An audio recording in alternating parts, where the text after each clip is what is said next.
Hi everybody, and welcome again to Champion Trading. What we're doing for you today, this is we're cycling an all-fill twin head powder filler. Very popular units. Have been made by a lot of different manufacturers over the year. All-fill, one of the premium manufacturers, operating on 120 volt, single phase, of course, with air.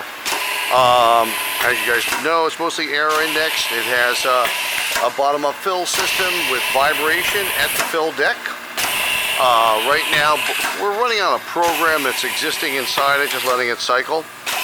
It's getting some errors because, of course, there's a level indicator on each hopper, and they don't see any material.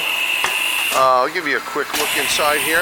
Right now, you should be able to see the shaft for the hopper agitator is running, as well as you'll see the central shaft there is the auger drive pulsing away. Of course, they need their tooling.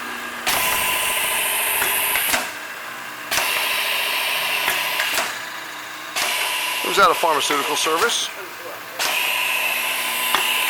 There's the Cerebras controller, of course, made by All-Fill over years.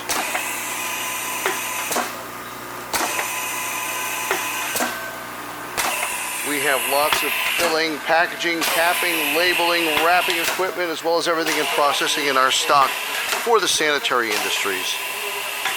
I do hope you'll visit our website at www.champtrading.com. And we look forward to hearing from you. Thanks for joining us for this video today.